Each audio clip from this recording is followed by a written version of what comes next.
السلام علیکم ویورز، ہمارے چینل پر خوش آمدید۔ وہ کافی دیر سے میرے سر کی مالش کر رہی تھی اور تیل کی بدبو سے مجھے بہت گھن آ رہی تھی۔ جب سدرا نے مجھ سے کہا، بی بی جی، سارا مسئلہ ہی اس تیل کی بدبو کا ہے۔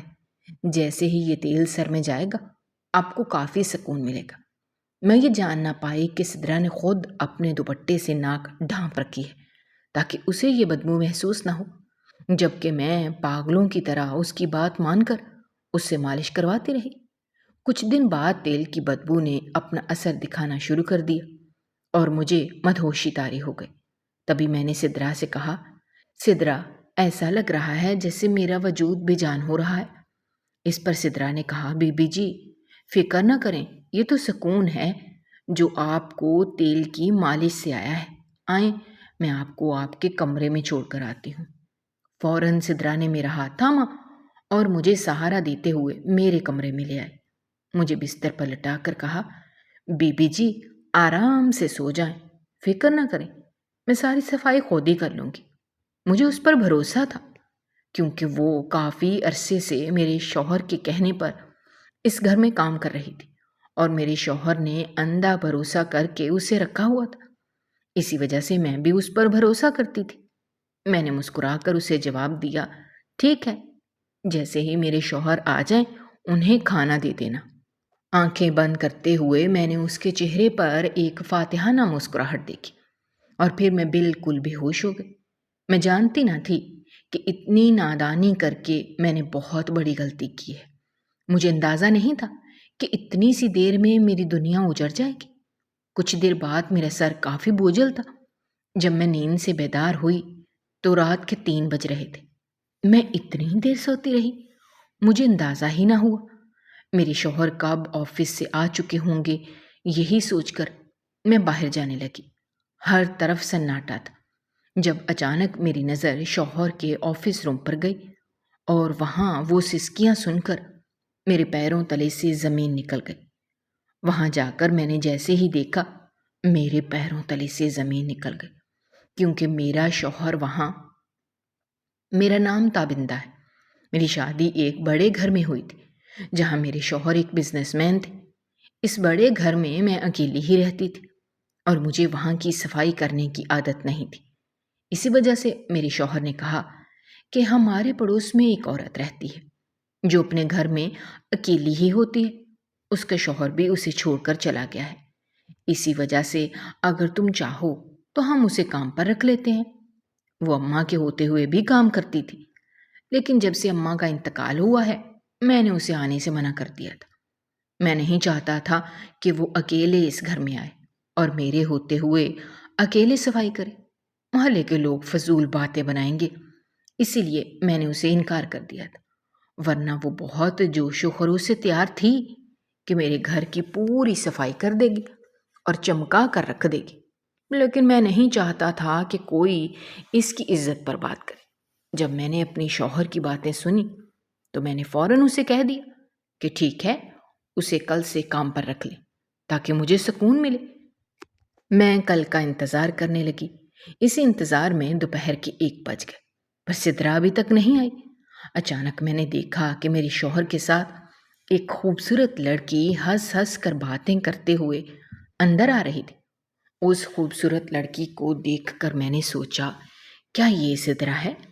کیونکہ میں نے سدرا کے بارے میں یہ تصور کیا تھا کہ وہ ایک بڑی عمر کی عورت ہوگی، لیکن یہ تو ایک جوان خوبصورت لڑکی تھی۔ میرے شوہر نے بتایا، تبندہ، یہی سدرا ہے، آج سے یہی گھر کا کام کرے گی اور سارا گھر چمکا دے گی۔ اپنے شوہر کی باتیں سن کر میں نے سدرا کو اوپر سے نیچے تک دیکھا۔ وہ مجھ سے بھی زیادہ خوبصورت تھی اور اکیلی رہ رہی تھی، جس کی وجہ سے مجھے کافی تجسس ہوا۔ جیسے ہی میرے شوہر چلے گئے میں نے سدرا کو کام پر لگا دیا، لیکن میں اب اس پر نظر رکھ رہی تھی اور اس کی ہر حرکت کو نوٹ کر رہی تھی۔ میں یہ بھی سوچ رہی تھی کہ اچانک شوہر اسے چھوڑ کر کیوں گیا ہے۔ جب سدرا نے بتایا کہ میرے لیے تو وہ مر گیا، بی بی جی، آپ کو نہیں پتا، وہ کافی کام چور تھا، ہر روز نشہ کرتا تھا۔ میں گھر میں صفائی کرتی تھی اور وہ مجھ سے پیسے بھی لے لیتا تھا۔ اب آپ خود بتائیں میں کب تک اس کے ساتھ گزارا کرتی۔ میں نے خود اسے الگ ہونے کا فیصلہ کیا، لیکن میں کسی کو یہ نہیں بتاتی۔ آپ کو تو پتہ ہے کہ محلے کے لوگ اکیلی لڑکی کو دیکھ کر فضول باتیں کرتے ہیں۔ اوپر سے مجھے یہ ڈر تھا کہ اگر میں نے سب کو سچائی بتا دی کہ میں خود بھاگ کر آئی ہوں تو ہر کوئی مجھے الزام ٹھہرائے گا۔ اسی وجہ سے میں نے کسی کو یہ سچائی نہیں بتائی۔ لیکن آپ تو پڑھی لکھی ہیں، اسی لیے آپ کو بتا رہی ہوں۔ جب میں نے سدرا کی باتیں سنی تو میرے دل میں اس لڑکی کے بارے میں عجیب خیالات پیدا ہونے لگے کہ کیا یہ لڑکی ٹھیک ہے جو اپنے شوہر کو چھوڑ کر آئی ہے۔ میرے دل میں عجیب وسوسے ابھرنے لگے، خاص طور پر جب وہ میرے شوہر کے آگے پیچھے گھومتی رہتی تھی۔ مجھے بالکل پسند نہیں آتا تھا۔ میں نے ایک روز اپنے شوہر سے چھپ کر کہا، مجھے اس کا یوں کھل کر ملنا بالکل پسند نہیں آتا۔ میرے شوہر نے کہا، تبندہ کیا ہو گیا ہے؟ وہ لڑکی کافی ضرورت مند ہے، میں تو اسے اپنی منہ بھولی بہن سمجھتا ہوں۔ میں نے فوراً اپنے شوہر سے کہا، سمجھنے اور ہونے میں بہت فرق ہوتا ہے، اس لیے بس آپ اس سے ایک حد تک بات کیا کریں۔ میرے شوہر نے میری بات مان لی اور اس سے کافی فاصلہ برقرار رکھا، لیکن سدرا جان بوجھ کر میرے شوہر کے آنے کا انتظار کرتی تھی۔ میری کوشش یہ تھی کہ میں اسے پہلے ہی واپس بھیج دوں۔ ایک روز اچانک وہ کافی سج دھج کر آئی ہوئی تھی۔ اسے یوں تیار ہو کر کام کرتے دیکھ کر مجھے غصہ آ گیا۔ میں نے فوراً کہا، سدرا اگر تمہیں میرے گھر کی صفائی کرنی ہے تمہیں ایسے لباس میں کام نہیں کرنا ہوگا۔ کیا تم باقی گھروں میں بھی ایسی ہی صفائی کرتی ہو؟ مجھے کہیں سے نہیں لگتا کہ تم کام والی ہو۔ تم سے زیادہ تو میں خود سادہ سی ہوں، میں نے اپنے آپ کی طرف اشارہ کرتے ہوئے کہا۔ سدرا شرمندہ ہو گئی اور کہنے لگی، بی بی جی آج کے بعد میں ایسے لباس بالکل نہیں پہنوں گی۔ دراصل یہ تو بس سہیلی کی شادی تھی جس نے مجھے بھی دعوت دی تھی۔ وہ میری بہت پرانی سہیلی ہے، اس لیے میں نے کہا تھا کہ واپسی پر وہاں چلی جاؤں گی۔ اس کی بات پر میں نے منہ بسور لیا۔ مجھے اس سے بہت چڑ ہو گئی تھی، لیکن وہ اب بہت آرام سے کام کر رہی تھی، جبکہ پہلے وہ کافی پھرتی سے کام کرتی تھی۔ میرے شوہر کے آنے کا وقت ہو گیا تھا، شام کے 7 بج رہے تھے، لیکن سدرا کا کام ابھی تک ختم نہیں ہوا تھا۔ یہ دیکھ کر مجھے بہت زیادہ غصہ آ رہا تھا۔ اچانک میں نے دیکھا کہ سدرا دوڑتی ہوئی دروازہ کھولنے گئی تھی۔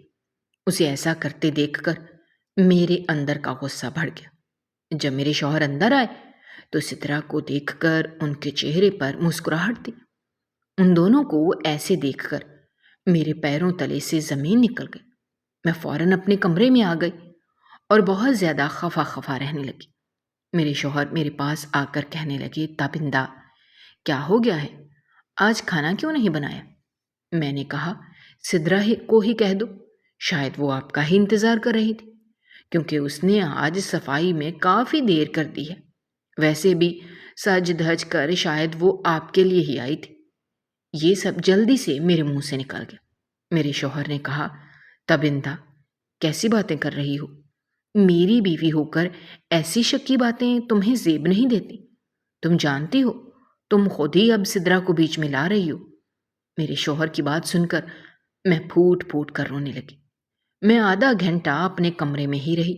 مجھے معلوم تھا کہ سدرا نے ضرور میرے شوہر کو کھانا دے دیا ہوگا، لیکن میں نے سوچا کہ اب میرے شوہر اور سدرا آپس میں خوش گپیوں میں مصروف ہوں گے۔ کچھ دیر بعد یہی سوچ کر میں فوراً باہر گئی تو میرے اوزان خطا ہو گئے۔ میرے شوہر سدرا کو اپنی گاڑی کی فرنٹ سیٹ پر بٹھا کر کہیں لے جا رہے تھے اور سدرا بہت زیادہ خوش نظر آ رہی تھی۔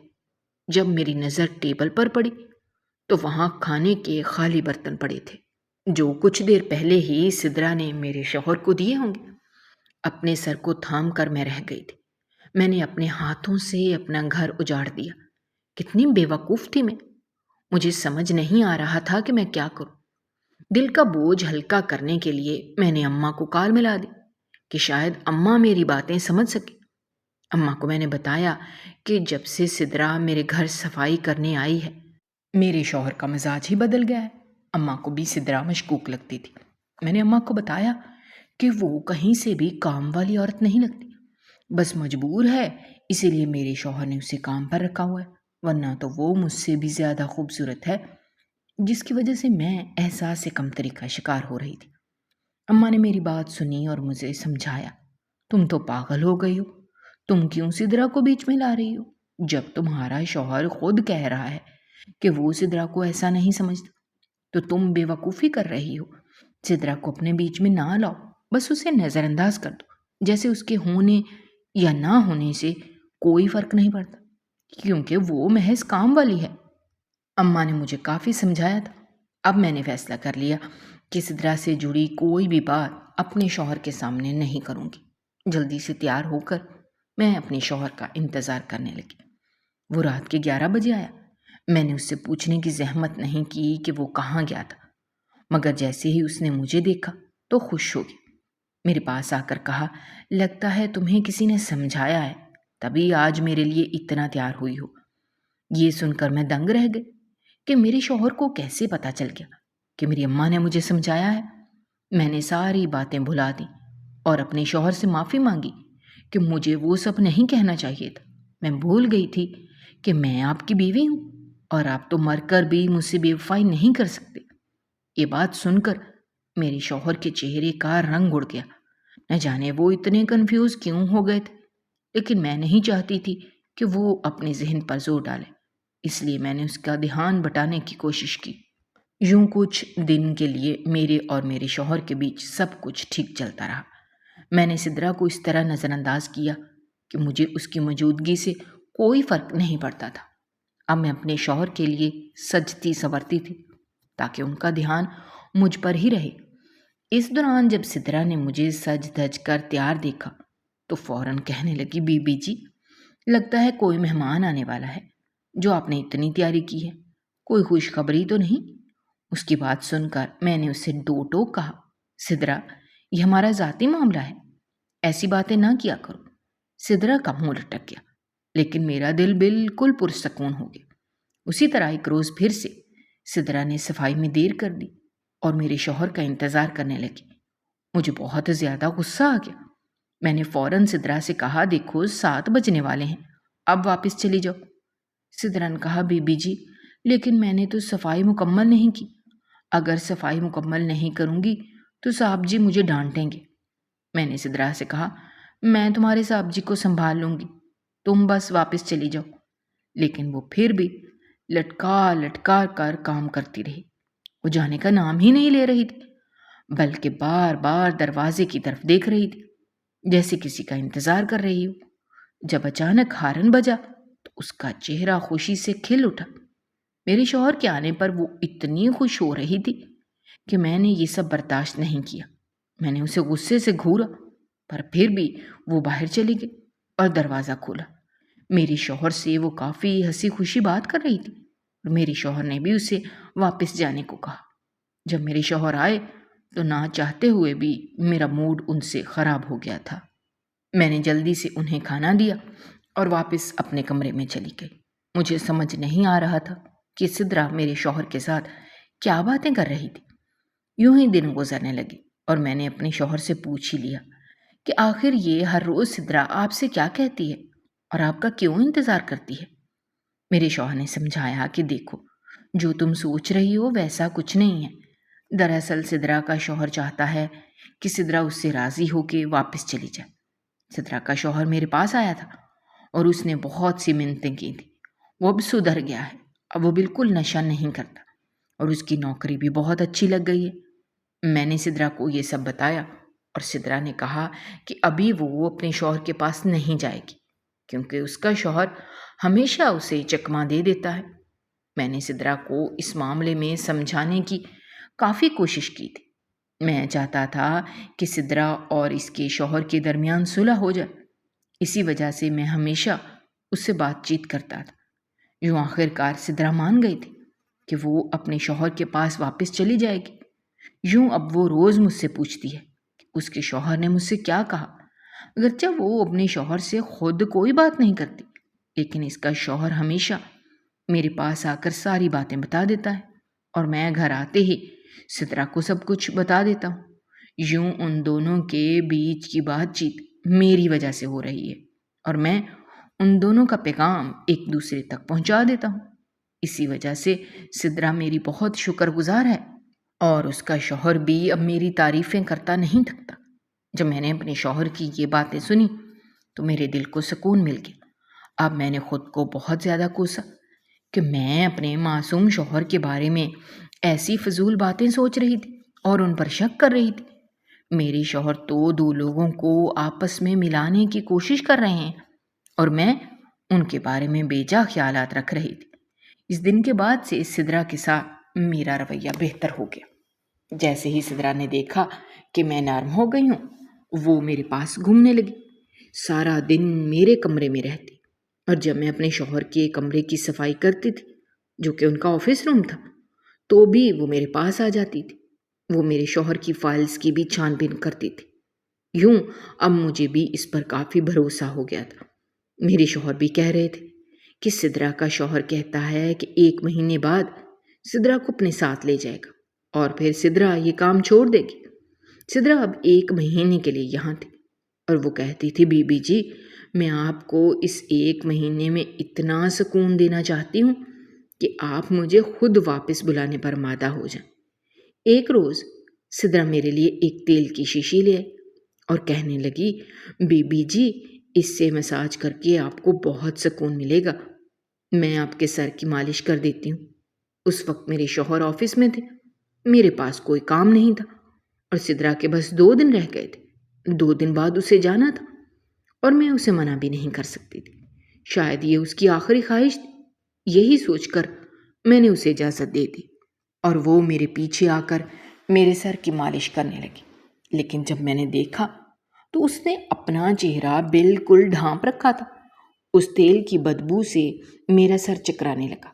میں نے سدرا سے کہا سدرا یہ کیسی بدبو ہے؟ تم تو کہہ رہی تھی کہ اس تیل سے مجھے سکون ملے گا۔ جب سدرا نے کہا بی بی جی آپ کو بہت سکون ملے گا لیکن ابھی اس کی بدبو آپ کو محسوس ہوگی، پھر آہستہ آہستہ یہ ختم ہو جائے گی۔ میں نے اپنا چہرہ ڈھانپ رکھا ہے تاکہ کہیں میں نہ سو جاؤں کیونکہ اس مالش سے کافی سکون ملتا ہے۔ یوں وہ میرے سر کی مالش کرنے لگی۔ اچانک مجھے نیند کا شدید احساس ہونے لگا اور میں نے سدرا سے کہا مجھے بہت نیند آ رہی ہے، ایسا لگ رہا ہے میں یہاں ہی سو جاؤں گی، پلیز مجھے سہارا دے کر میرے کمرے میں لے جاؤ۔ سدرا بہت خوش ہو گئی، اس نے فوراً مجھے اپنے بازو کا سہارا دیا اور میں اس کے سہارے اپنے کمرے میں آ گئی۔ اس نے مجھے سونے کا کہا اور میرے اوپر کمبل ڈال دیا اور باہر چلی گئی۔ میں گہری نیند سو گئی۔ جو نیند تھی یا بے ہوشی مجھے سمجھ نہیں آ رہا تھا، لیکن میں پورے 12 گھنٹے بعد اٹھی۔ اس وقت رات کے 3 بج رہے تھے۔ جیسے ہی میری آنکھ کھلی ہر طرف اندھیرا چھایا ہوا تھا، گھر میں مکمل خاموشی تھی۔ شاید سدرا کام کر کے چلی گئی تھی، پر میرے شوہر کہاں تھے مجھے نہیں معلوم۔ اگر وہ آئے تھے تو انہوں نے مجھے جگانے کی زحمت بھی نہیں کی۔ میں گہری سوچ میں ڈوبی ہوئی تھی اور جلدی سے اٹھی۔ میرے جسم میں ابھی بھی تھکاوٹ تھی، نہ جانے میرے ساتھ کیا ہوا تھا۔ جب میں باہر گئی تو ہر طرف اندھیرا چھایا ہوا تھا۔ اچانک مجھے شوہر کے کمرے سے کچھ سرسراہٹ کی آواز آئی۔ میرے دل کی دھڑکن تیز ہونے لگی اور میں تیزی سے قدم اٹھاتے ہوئے اپنے شوہر کے آفس روم میں جا رہی تھی۔ جیسے ہی میں وہاں پہنچی میرے پیروں تلے سے زمین نکل گئی۔ میں نے اپنے شوہر کو اس حالت میں دیکھا تو میرا پورا وجود کانپنے لگا تھا۔ مجھے یقین نہیں آ رہا تھا کہ یہ سب کچھ کیا ہو رہا ہے۔ میرا وجود بھی بے جان ہونے لگا تھا۔ فوراً میں اپنے شوہر کے پاس گئی جو کرسی کے ساتھ بری طرح رسیوں سے بندھے ہوئے تھے۔ رسیوں کی مدد سے کسی نے میرے شوہر کو بے دردی سے باندھ رکھا تھا اور ان کے منہ کے اندر ایک رومال بھی تھا۔ اپنے شوہر کو اس حالت میں دیکھ کر میرے اوزان خطا ہو گئے۔ میں نے جلدی سے انہیں رسیوں سے آزاد کیا اور ان کے چہرے سے رومال ہٹایا۔ میرے شوہر تیزی سے سانس لینے لگے۔ انہیں اس حالت میں دیکھ کر میں فوراً ان کے پاس آئی اور ان کے وجود کو ٹٹولتے ہوئے کہا آپ ٹھیک تو ہیں نا؟ یہ سب کس نے کیا آپ کے ساتھ؟ کس نے یہ حرکت کی ہے؟ میرے شوہر نے گہرا سانس لیا اور پانی کا گلاس پیا۔ جب انہوں نے مجھے سچائی بتائی تو میرے سر پر آسمان گر گیا۔ مجھے یقین نہیں آ رہا تھا کہ سدرا، جو کام والی کی حیثیت سے ہمارے گھر آئی تھی، دراصل ایک چور تھی جس نے ہمارے گھر پر ڈاکہ مارا اور سب کچھ لے کر فرار ہو گئی۔ یہ اس کی اور اس کے شوہر کی ملی بھگت تھی۔ میرے شوہر کے آفس روم کی ساری فائلز بالکل غائب تھی۔ ہمارے گھر کی ساری دولت، سارا سونا چوری ہو چکا تھا۔ یہ سب کچھ سدرا کا کام تھا۔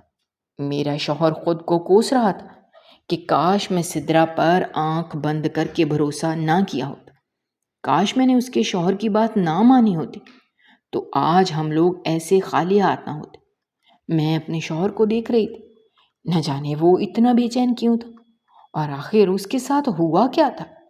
جب میرے شوہر نے مجھے پوری داستان سنائی، میرے شوہر نے مجھ سے کہا کہ دراصل آج سدرا کے شوہر نے میری منتیں کی تھی کہ مجھے اپنے گھر سدرا کے ہاں لے جاؤ۔ میں اس سے ملنا چاہتا ہوں، میں آج ہی اسے اپنے گھر لے کر جانا چاہتا ہوں۔ میں بہت زیادہ خوش ہو گیا تھا، کیونکہ میں بھی یہی چاہتا تھا کہ ان دونوں کے بیچ میں صلح جلدی سے جلدی ہو جائے۔ تبھی میں نے فیصلہ کیا کہ میں اسے اپنے گھر لے جاؤں گا اور وہیں سے یہ سدرا کو اپنے ساتھ لے کر واپس چلے جائے گا۔ تبھی میں نے فیصلہ کیا اور میں اسے اپنے گھر لے کر آیا۔ میں جیسے ہی اسے گھر لے کر آیا تو میں نے ہر طرف دیکھا، سدرا کہیں بھی دکھائی نہ دی۔ میں نے اسے پکارنا شروع کیا، لیکن اگلے ہی پل اس کے شوہر نے میرے منہ پر بے ہوشی کا رومال رکھ دیا اور مجھے بے ہوش کر دیا۔ جب مجھے ہوش آیا تو میں نے دیکھا کہ میرا وجود کرسی کے ساتھ جکڑا ہوا ہے اور میرے دفتر کے کمرے میں وہ دونوں میری فائلز ڈھونڈ رہے تھے۔ وہ میری فائلز لے کر چلے گئے تھے۔ میں نے انہیں دھمکی دینے کی بہت کوشش کی، لیکن میری چیخ و پکار کی وجہ سے انہوں نے میرے منہ میں رومال ٹھونس دیا۔ وہ گھر کا سارا زیور اور سب کچھ لے کر فرار ہو گئے تھے۔ میں نے خود کو آزاد کرانے کی پوری کوشش کی، لیکن میری فکر یہ تھی کہ نہ جانے انہوں نے تمہارے ساتھ کیا کیا ہوگا۔ میرے شوہر بہت زیادہ جذباتی ہو گئے تھے اور تھکے ہوئے نظر آ رہے تھے۔ مجھے یاد آیا کہ سدرا نے مجھے تیل کی مالش کرنے کے لیے کہا تھا اور میں نے اسے اجازت دے دی تھی۔ میرے شوہر نے کہا یقیناً اسی تیل میں بے ہوشی کی دوا تھی، جس کے اثر سے تم بھی گہری نیند میں چلی گئی تھی۔ ان دونوں نے ہمیں چکما دے کر ہمارا سب کچھ لوٹ لیا تھا۔ میرے شوہر سب تھام کر بیٹھے تھے اور میں نے انہیں ہمت دی کہ اگر ہم ایسے ہی ہاتھ پر ہاتھ دھرے بیٹھے رہے تو کچھ بھی حاصل نہیں ہوگا، ہمیں پولیس میں جا کر شکایت کرنی چاہیے۔ چنانچہ ہم پولیس کے پاس گئے اور شکایت درج کروائی۔ ہم دونوں پولیس کی کارروائی کے منتظر تھے اور پولیس نے سدرا کے گھر کا بھی دورہ کیا، لیکن سدرا کا گھر بالکل خالی تھا۔ دیکھنے میں صاف اندازہ ہو رہا تھا کہ وہاں کچھ بھی نہیں تھا۔ سدرا اس گھر میں بالکل بھی نہیں رہتی تھی، جبکہ میرے شوہر کا کہنا تھا کہ وہ اسے اسی گھر میں چھوڑ کر آیا تھا۔ میرے شوہر کو یاد آیا کہ سدرا خوبصورتی سے تیار ہو کر گئی تھی اور وہ اسے کہیں چھوڑ کر گئے تھے۔ وہ گاؤں کی سہیلی کے گھر جا رہے تھے۔ پولیس نے میرے شوہر سے اس راستے کی معلومات حاصل کی اور میرے شوہر پولیس کے ساتھ گئے۔ انہوں نے گاؤں کے ہر گھر کی تلاشی لی اور سب سے پوچھا، مگر کسی نے سدرا کا نام تک نہیں بتایا اور نہ ہی کسی نے بتایا کہ اس کے شوہر کے نام کا کوئی لڑکا یہاں رہتا ہے۔ پولیس بھی ہار مان گئی اور ہمیں بتایا کہ یہ کیس بہت پیچیدہ ہے، کیونکہ نہ تو سدرا اور نہ ہی وسیم نامی کوئی شخص اس گاؤں میں رہتا ہے۔ اچانک میرے شوہر کو وہ شادی والا گھر یاد آیا۔ وہ فوراً وہاں چلے گئے۔ اس گھر میں ایک بوڑھی عورت تھی جس کی بیٹی کی شادی تھی اور سدرا اسی شادی میں گئی تھی۔ وہ بیٹی دراصل سدرا کی سہیلی تھی۔ میرے شوہر نے بوڑھی عورت سے پوچھا کہ آپ کی بیٹی کی سہیلی کا کیا نام ہے؟ جب اس نے بتایا کہ اس کا نام تو شمائلہ ہے، جو کہ اپنے شوہر فیروز کے ساتھ رہتی ہے، میرے شوہر جان گئے تھے کہ سدرا کے بھیس میں جو لڑکی ہماری گھر کام کرنے آتی تھی وہ دراصل شمائلہ تھی اور فیروز اس کے شوہر کا اصل نام تھا۔ جب میرے شوہر نے ساری سچائی اس بوڑھی ماں کو بتا دی، اس بوڑھی عورت جیسے ہی وہ سچائی سنی تو فوراً ہی اپنے کانوں کو ہاتھ لگانے لگی اور کہنے لگی، ہاں، یہ دونوں میاں بیوی بہت تیز ہیں، ان کا ٹھکانہ تو اس گاؤں میں ہوتا ہی نہیں ہے، یہ تو آس پاس کے گاؤں میں جا کر ایسے ہی فراڈ کرتے ہیں۔ تبھی میں اپنی بیٹی کو یہی کہتی ہوں کہ ٹھیک ہے اس سہیلی سے دور ہی رہنا، پر میری بیٹی ہمیشہ پیسوں کے لالچ میں اس عورت کے ساتھ رہتی تھی، کیونکہ وہ ہمیشہ تھوڑے سے پیسے میری بیٹی کو بھی دے دیتی تھی، پر میری بیٹی کا جہیز بننا تھا، جس کی وجہ سے ہم لوگ بھی خاموش رہتے تھے اور چپ چاپ اس کے دیے ہوئے پیسے لے لیتے تھے۔ جب پولیس نے اس عورت کو دھمکی دی کہ وہ جلدی سے ہمیں اس کے گھر لے کر چلے، نہیں تو ہم تمہیں بھی جیل میں ڈال دیں گے کیونکہ تم بھی ان کے ساتھ جرم کرنے میں ملوث ہو، تو وہ بوڑھی عورت بہت زیادہ گھبرا گئی تھی اور یوں پولیس اور میرے شوہر اس عورت کے ساتھ ساتھ گئے تھے۔ اس عورت نے جیسے ہی گھر کا پتہ دیا تو پولیس نے اس عورت کو واپس بھیج دیا تھا اور یوں میرے شوہر اور پولیس نے اس گھر پر چھاپا مارا تھا۔ لیکن جیسے ہی پولیس کی نظر سامنے گئی تو وہ دونوں بھاگنے کے لیے بالکل تیار تھے۔ انہوں نے اپنا سارا سامان باندھا ہوا تھا، وہ کسی نئے گاؤں یا نئے شہر میں جانے کی پلاننگ کر رہے تھے، جبکہ وہ سارا سامان وہی تھا جو انہوں نے ہمارے گھر سے چرایا تھا۔ پولیس نے ان دونوں کو گرفتار کر لیا، پر وہ دونوں سچائی اگلنے سے انکار کر رہے تھے۔ پولیس نے فیروز کو مار مار کر ہلکان کر دیا تھا، جبکہ لیڈی پولیس بھی شمائلہ کو بری طرح ٹارچر کر رہی تھی کہ کسی طریقے سے یہ دونوں سچائی اگل دیں، لیکن ان دونوں نے کوئی سچائی نہ اگلی۔ لیکن 3-4 دن کے مسلسل ٹارچر کے بعد شمائلہ نے اپنی ساری سچائی پولیس والوں کو بتا دی۔ پولیس نے وہ سچائی ریکارڈ کر لی تھی۔ میرے شوہر وہ ریکارڈنگ لے کر میرے پاس آئے۔ انہوں نے مجھے شمائلہ کی وہ ریکارڈنگ سنائی۔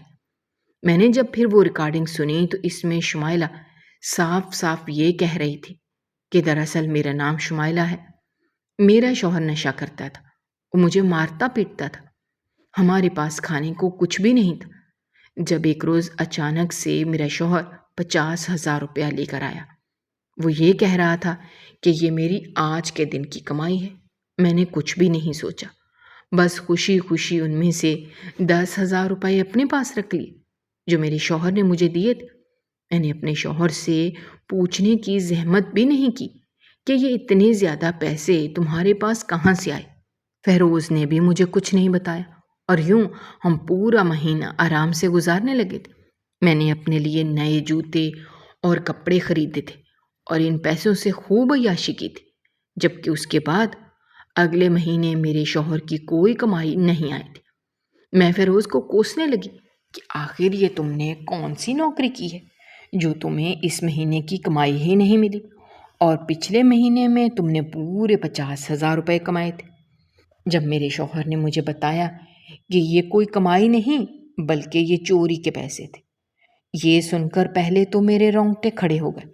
میں نے کبھی نہیں سوچا تھا کہ مجھے یہ سب دیکھنے کو ملے گا، لیکن آہستہ آہستہ مجھے بھی چوری کی عادت لگ گئی، کیونکہ اب میرا شوہر چوری کرتا تھا پر وہ مجھے کچھ نہیں دیتا تھا۔ پھر اس نے مجھ سے یہ شرط رکھی کہ اگر تمہیں پیسے چاہیے تو تمہیں میرا ساتھ دینا ہوگا۔ میں کیسے پیچھے ہٹ سکتی تھی؟ میرے شوہر نے مجھے دھمکی دی تھی کہ اگر میں نے اس کا ساتھ نہ دیا تو وہ مجھے ہمیشہ کے لیے چھوڑ دے گا، مجھے پھر کون اپنائے گا؟ یہ سوچ کر میں بہت زیادہ ڈر گئی تھی۔ اب تو وہ مجھے مارتا بھی تھا اور ویسے بھی نشہ کر کے آتا تھا۔ اس نے مجھ سے کہا تھا کہ اگر میں نے اس کا چوری میں ساتھ دیا تو وہ مجھے مارا بھی نہیں کرے گا۔ یہی تو میں چاہتی تھی کہ میں اپنے شوہر کے ساتھ پرسکون زندگی گزاروں۔ تبھی ہم دونوں نے بہت بڑی پلاننگ کی تھی اور یوں دونوں اداکاری کرتے تھے، لوگوں کے گھروں میں جا کر۔ کبھی میرا شوہر فیروز ڈرائیور بن جاتا اور میں اس کی بیوی بن کر وہاں رہتی تھی۔